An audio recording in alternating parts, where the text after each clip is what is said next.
بسم اللہ الرحمن الرحیم۔ السلام علیکم ناظرین، ریڈ زون سے میں ہوں علی رضا الوی اور میرے ساتھ موجود ہیں جناب مظہر برلاس اور سہیل اقبال بھٹی۔ جی برلاس صاحب۔ خواتین حضرات، آپ کی خدمت میں اسلام حسب سابق حسب روایت پاکستان کے لیے دعا۔ اللہ تعالی ہمارے اس عظیم وطن کو سلامت رکھے، یہ وطن ترقی کرے، یہاں خوشحالی ہو، امن چین اور سکھ سکون ہو۔ جی الوی صاحب، کیا خبریں؟ آج ہی ہم اپنے پروگرام کا آغاز کریں گے آرمی چیف کے دورے سے۔ نئے آرمی چیف نے اپنا پہلا دورہ کیا ہے لائن آف کنٹرول کا، وہاں گئے، وہاں ملے، خود خطابات کیے۔ الیکشن پر بات ہوگی اور الیکشن کے بغیر بات نہیں ہو سکتی، ان سے کس بات پہ بات کی جائے، جس کے جواب میں سعد رفیق نے پریس کانفرنس کی اور انہوں نے کہا کہ مذاکرات مشروط نہیں ہوا کرتے، بہتان، گالیاں اور مذاکرات ساتھ ساتھ نہیں چلتے، اس طرح نہیں ہو سکتا۔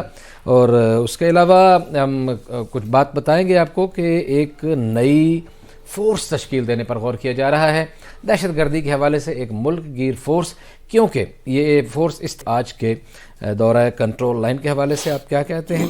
اور جو آرمی چیف نے آج کہا کہ آزاد کشمیر پر بھارتی قیادت کے جو غیر ذمہ دارانہ بیان ہیں وہ ہم دیکھ چکے ہیں، دیکھ رہے ہیں، لیکن بھارت کو اپنے مذموم مقاصد میں کسی صورت میں کامیاب نہیں ہونے دیں گے۔ جی برلاس صاحب۔ ایک تو بڑی اچھی بات یہ ہے کہ پاکستان کے جو نئے آرمی چیف ہیں جنرل سید عاصم منیر احمد، وہ انہوں نے آج کنٹرول لائن کا دورہ کیا۔ جی، اس سے یہ تاثر ملتا ہے کہ ان کی کشمیر سے والہانہ محبت اور عقیدت ہے۔ صحیح بات۔ اسی طرح جو 10 کور کے نئے کور کمانڈر ہیں، انہوں نے وہاں ان کا استقبال کیا، اور سید عاصم منیر صاحب نے درست فرمایا کہ انڈیا نے اور انڈین قیادت جو ہے اس نے کشمیر پہ، گلگت بلتستان پہ بڑے غیر ذمہ دارانہ بیانات دیے ہیں۔ صحیح ہے، بالکل ایسے ہی، اور ایسے غیر ذمہ دارانہ بیانات انہیں نہیں دینے چاہیے۔ اور انہوں نے ساتھ یہ بھی فرما دیا کہ اگر کوئی ایسی ویسی کوشش کی تو اس کا منہ توڑ جواب دیا جائے گا۔ صحیح ہے۔ ایک بات بڑی انہوں نے اہم کی، جو پچھلے کچھ عرصے سے ایک خلیج نظر آ رہی تھی، کہ انہوں نے یہ کہا کہ ہم جو پاک فوج ہے وہ پاکستانی عوام کی طاقت سے، یعنی عوامی طاقت سے مقابلہ کریں گے دشمن کا۔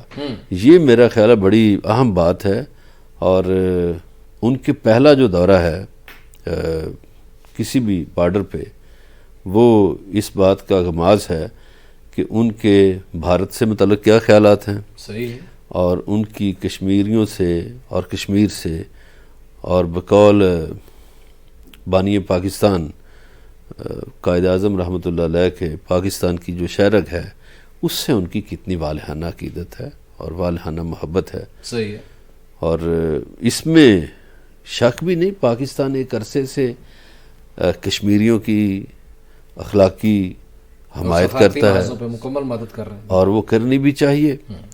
آپ کو یاد ہے کہ انڈیا گیا تھا UN میں، قراردادیں ہیں، کیوں نہیں ابھی تک عمل درآمد ہو سکا؟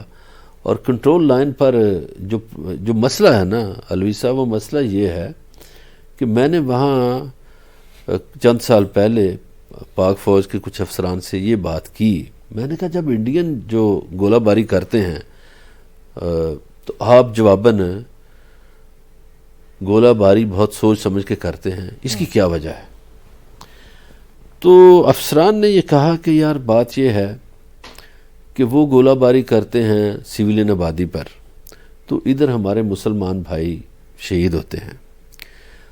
اگر ہم بغیر دیکھے گولہ باری کریں، ایک تو ہم انٹرنیشنل لاز کی خلاف ورزی کریں گے کہ سویلین آبادی کو نشانہ بنایا، دوسرا وہ جو سویلین آبادی ہے وہ بھی ہمارے مسلمان بھائی ہیں، تو یہ عجیب بات ہوگی کہ اس طرف سے بھی فائر ہو تو مسلمان شہید ہوں، اور اس طرف سے بھی فائر ہو تو مسلمان شہید ہوں۔ صحیح ہو گیا۔ تو اس لیے ہم ٹارگٹ کرتے ہیں پھر بھارتی فوج کے کیمپ کو، بھارتی فوج کے مورچوں کو، بھارتی فوج جہاں ٹھہری ہو اس کو، ٹھیک ہے، یا جہاں سے فائر ہو رہا ہو اس جگہ کو ہم ٹارگٹ کرتے ہیں۔ بالکل صحیح۔ تو یہ ایک اچھی سوچ ہے، میں سمجھتا ہوں کہ کسی بھی مسلمان کی بھی یہ سوچ ہونی چاہیے، ہر مسلمان کی، کہ دوسرا مسلمان محفوظ رہے، یا اس کو جتنا بچا سکے مسلمان اس کو بچایا جائے۔ جی بالکل ٹھیک ہے۔ جی سہیل بھٹی صاحب، آپ اس دورے کے حوالے سے کامنٹ کریں گے؟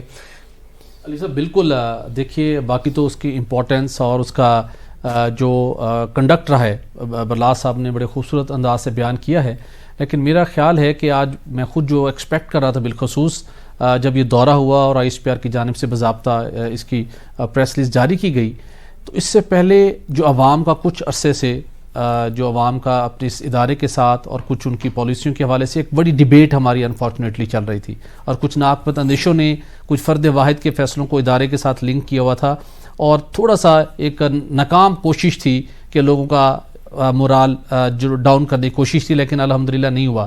لوگ آج اس دورے کے بعد لوگوں نے اس کو بڑا اپریشیٹ کیا ہے، اور جو انہوں نے یہ بات کی کہ ہم عوامی طاقت کے ساتھ، عوام کی سپورٹ کے ساتھ دشمن کے ناپاک عزائم کو ہمیشہ ناکام بنائیں گے، تو اس سے بھی ایک بڑی ایک پازیٹیو ایک جو سینرجی ہے وہ کریٹ ہوئی ہے۔ لیکن اس کے ساتھ ساتھ جہاں پر پاک فوج ہر لمحہ چکنا ہے دشمن کی کسی بھی مذموم مقاصد سے نمٹنے کے لیے، لیکن جو مقبوضہ کشمیر کے اندر بھارت نے جو قوانین میں تبدیلی کر کے وہاں پر غیر مسلموں کو بسا کر کشمیریوں کے اوپر جو زندگی کا دائرہ تنگ کرنے کا سلسلہ جاری رکھا ہوا ہے، آپ کو یاد ہوگا کچھ عرصہ ہم نے عالمی سطح کے اوپر بڑا مؤثر طریقے سے اس کیس کو ہم کانٹیسٹ کر رہے تھے۔ صحیح بات ہے۔ اس کے بعد ایک سیاسی جو حالات ناسازگار ہوئے اور حکومتوں کی اٹینشن اس طرح سے وہ نہ رہی، ہمیں اس مومنٹم کو دوبارہ مینٹین کرنے کی ضرورت ہے۔ بالکل صحیح عالمی سطح کا، عالمی برادری کے ضمیر کو دوبارہ جھنجھوڑنے کی ضرورت ہے۔ وہی ایک فورم ہے جہاں سے ہم کوئی نہ کوئی بریک تھرو کر سکتے ہیں، اور بہرحال ظاہر ہے کہ آج army chief general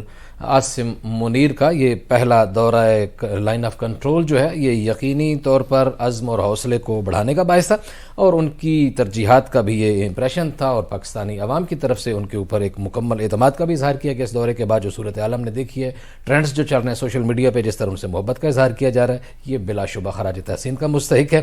Imran Khan نے گفتگو کی تھی کل بھی اور کچھ آج بھی کی تھی۔ عمران خان نے مذاکرات کے حوالے سے بات کی تھی، انہوں نے کل کیا کہا تھا اور آج کیا کہا ہے، انہی کی گفتگو کے دونوں کلپس ملا کے آپ کو سناتے ہیں، پھر اس پہ تبصرہ کرتے ہیں۔ جی عمران خان بیٹھیں اور بات کریں کہ جنرل الیکشن کی ہمیں ڈیٹ دیں، کب آپ لانا چاہتے ہیں، یہ ان کے لیے ہے بیٹھنے کے لیے نیگوسی، کیونکہ ابھی تک ہم نے بڑی کوشش کی، یہ پاس ہی نام ہی نہیں لیتے الیکشن کے۔ میں نے ان کو یہ سمجھایا، کل کوشش کی، اور میرے خیال میں غلط پیغام چلا گیا۔ وہ الیکشن پہ آئیں یا نہ آئیں، اگر وہ آئیں گے تو ٹھیک ہے، جنرل الیکشن پہ ہم چلے جائیں گے، لیکن اگر وہ نہیں آتے تو ہم نے اسی مہینے انشاءاللہ پروونشل اسمبلی سے کو ڈیزالو کر کے ہم نے پھر اب الیکشنز کی طرف نکل جانا۔ جی مظہر اللہ صاحب، مذاکرات کی بات کی گئی، پھر کہا گیا کہ میرا مسئلہ، میرے شاید انہوں نے بات سمجھی نہیں ہے، غلط میسج چلا گیا ہے، یہ آ جائے مذاکرات کی ٹیبل پہ، نہیں تو ہم تو اسی مہینے میں دسمبر میں الیکشن پہ جا رہے ہیں۔ اچھا جی، گزارش یہ ہے کہ کل انہوں نے ایک دعوت دی کہ حکومت مذاکرات کرے، صحیح ہے، ایک وفاقی وزیر نے اپریشیٹ بھی کیا، لیکن اس کے بعد جو پی ڈی ایم کی قیادت ہے وہ تو سامنے نہیں آئی، البتہ جو دو چار وفاقی وزیر رکھے ہوئے ہیں بولنے کے لیے، انہوں نے پھر کہا کہ جی غیر مشروط جو ہے وہ مذاکرات مشروط نہیں ہوں گے، فلاں نہیں ہوگا۔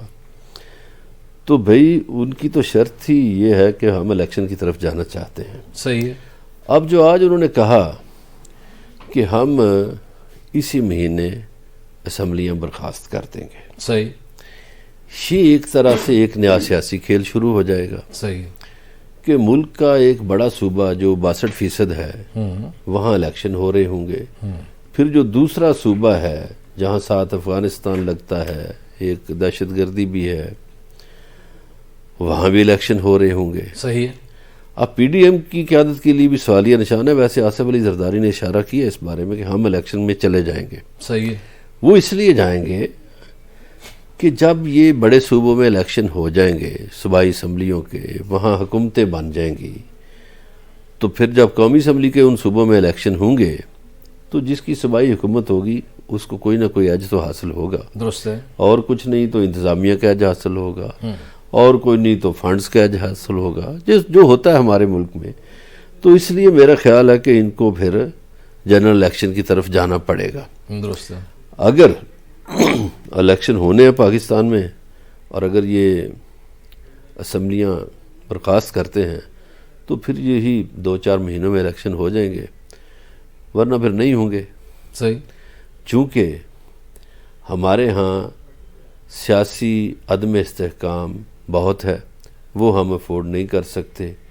ہماری معاشی مشکلات جو ہیں وہ دن بدن بڑھتی جا رہی ہیں اور مشکل مسائل کا سامنا ہے معاشی لحاظ سے پاکستان کو. تو اس وقت تک معیشت کیسے درست ہو سکتی ہے جب تک آپ کے ملک میں سیاسی استحکام نہیں آئے گا.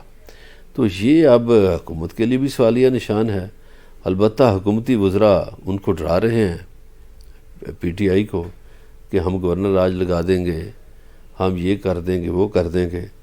اور گورنر راج بھی 18ویں ترمیم کے بعد لگنا بہت مشکل ہے.